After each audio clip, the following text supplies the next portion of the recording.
Okay so इस class में हम लोग कंप्यूटर साइंस सीखेंगे ग्रेड 11 का, जो सीबीएसई के सिलेबस के अकॉर्डिंग है।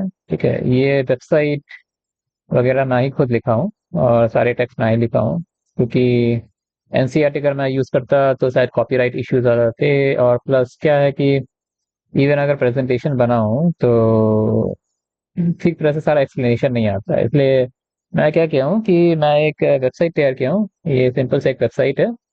इस वेबसाइट में आपको सारी चीजें मिल जाएंगी। तो ये पूरा एक बुक है यहाँ पर, है ना। ये वेबसाइट भी है, बुक भी है। आप इसको यहाँ से टॉपिक्स चूज करके आप पढ़ सकते हैं।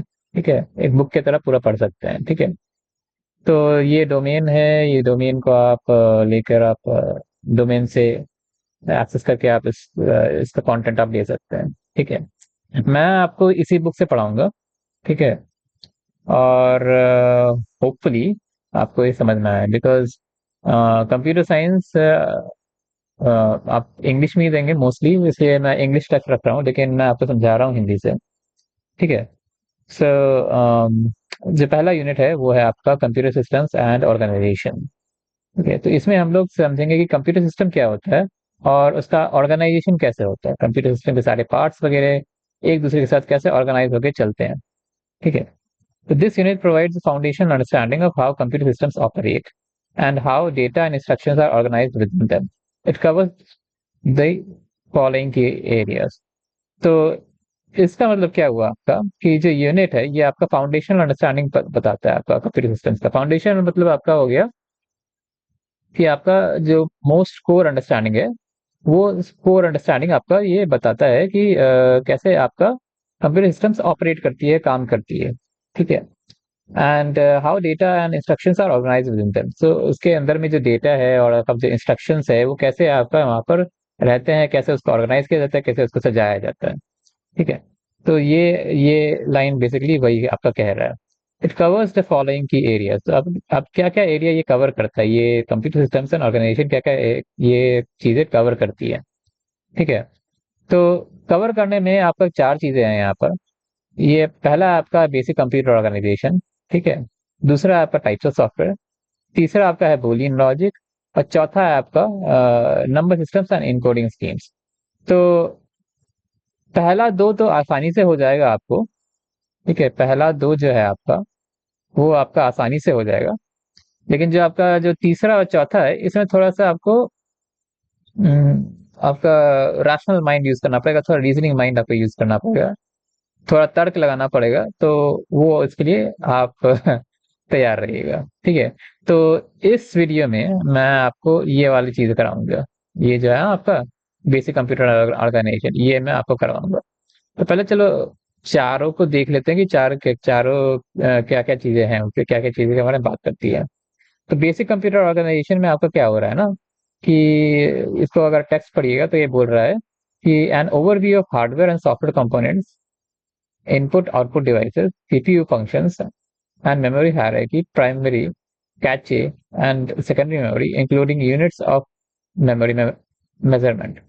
तो इसमें क्या क्या है कि इसमें सारे ओवरव्यू आपका आते हैं हार्डवेयर और सॉफ्टवेयर कंपोनेंट्स के, इनपुट आउटपुट डिवाइसेस के, सीपीयू फंक्शंस के, मेमोरी हायरार्की के। मेमोरी हायरार्की में आपका हो गया आपका primary cache and secondary memory. ठीक है, तो प्राइमरी मेमोरी हो गया, कैचे मेमोरी हो गया, और आपका सेकेंडरी मेमोरी हो गया, including the units of memory measurement. तो जो मेमोरी को मेजर करने का सारे यूनिट्स है वो भी हम लोग डिस्कस करेंगे। तो ये आपका पहला जो आपका चैप्टर है वो बेसिक कंप्यूटर ऑर्गेनाइजेशन में वो आपका होगा। नेक्स्ट आपका क्या है कि आपका टाइप्स ऑफ सॉफ्टवेयर में है। टाइप्स ऑफ सॉफ्टवेयर में क्या है आपका कि टाइप्स ऑफ सॉफ्टवेयर में क्या है कि हम लोग कैटेगराइज करेंगे कि कितने प्रकार के आपके सॉफ्टवेयर होते हैं। ठीक है, classification of software into system software including operating systems, programming tools and application software. ठीक है, तो ये आपका जो बोल रहा है कि classification of software into system software. ठीक है, तो इसमें आपका क्या है कि ये बता रहा है आपका कि आप जो सिस्टम सॉफ्टवेयर है उसको हम लोग क्लासिफाई कर रहे हैं, including the operating systems, programming tools, application software. ठीक है, तो इसमें हम लोग प्रोग्रामिंग टूल्स को भी क्लासिफाई कर रहे हैं और एप्लीकेशन सॉफ्टवेयर को भी क्लासिफाई कर रहे हैं। तो इसको आप थोड़ा सा फिर से देखते हैं, classification of software into system software. ठीक है ना। तो इसमें आपका क्या है कि जो आपका जो सॉफ्टवेयर जो है ये आपका तीन भाग में बट रहे हैं बेसिकली। सिस्टम सॉफ्टवेयर में बट रहे हैं, प्रोग्रामिंग टूल्स में बट रहे हैं, और एप्लीकेशन सॉफ्टवेयर में बट रहे हैं। तो सिस्टम सॉफ्टवेयर है फर्दर आपका डिवाइड होता है ऑपरेटिंग सिस्टम में, उसका फिर ऑपरेटिंग सिस्टम भी डिफरेंट डिफरेंट तरीके से डिवाइड होते हैं कर्नल वगैरह में। ठीक है। तो ये आपका डिफरेंट टाइप्स ऑफ सॉफ्टवेयर के बारे में आपका यहाँ पर बातचीत होंगी इसमें, अगर इस चैप्टर में जाएंगे तो। ठीक है। और उसके बाद ये जो लास्ट लाइन जो कह रहा है, it delves into core functions and user interfaces of the operating system. तो ये आपका क्या कर रहा है कि आपका जो ये जो आपका चैप्टर है, ये टाइप्स ऑफ सॉफ्टवेयर, ये आपका बताता है कि क्या कोर फंक्शनैलिटी है आपका ऑपरेटिंग सिस्टम का, और कैसा है आपका यूजर इंटरफेस ऑपरेटिंग सिस्टम का। ठीक है। और उसके बाद फिर आपका होता है तीसरा चीज, आपका होता है बुलियन लॉजिक। ठीक है। बुलियन लॉजिक में क्या है ना, आपका क्या है कि ये एक एक प्रकार का एक अलजेब्रा है, मैथमेटिकल अलजेब्रा है, जिसमें हम लोग लॉजिक गेट्स यूज करते हैं। लॉजिक गेट्स यूज करते हैं या लॉजिकल ऑपरेटर्स यूज करते हैं, दोनों ही कह सकते हैं। अगर फिजिक्स में जाएंगे तो लॉजिक गेट्स कहेंगे, अगर मैथमेटिकल जाएंगे तो लॉजिकल ऑपरेटर कहेंगे, या इवन कंप्यूटर साइंस में तो दोनों चीज चलते हैं। तो दोनों में से आप कुछ भी कह सकते हैं, लॉजिकल ऑपरेटर या लॉजिक गेट्स। उसमें बेसिकली आपका तीन प्रकार के होते हैं, आपका तीन नहीं, अब कुछ कुछ जो प्रकार के होते हैं वो आपका जो इम्पोर्टेंट होते हैं वो होता है आपका और, एंड, और आपका हो गया नॉट। ठीक है। तो ये तीन जो होते हैं ना, ये आपका हो गया बेसिक तीन। उसके बाद आपका ये तीनों से और, एंड और नॉट से आपका जो नेक्स्ट आपका जो आता है नैंड, नॉर और सॉर, ये सब आपका डिराइव्ड लॉजिक गेट है जो इसी से आता है। ठीक है। तो ये सारे गेट्स के बारे में पढ़ेंगे हम लोग। उसके बाद फिर हम लोग ट्रूथ टेबल निकालना सीखेंगे उससे।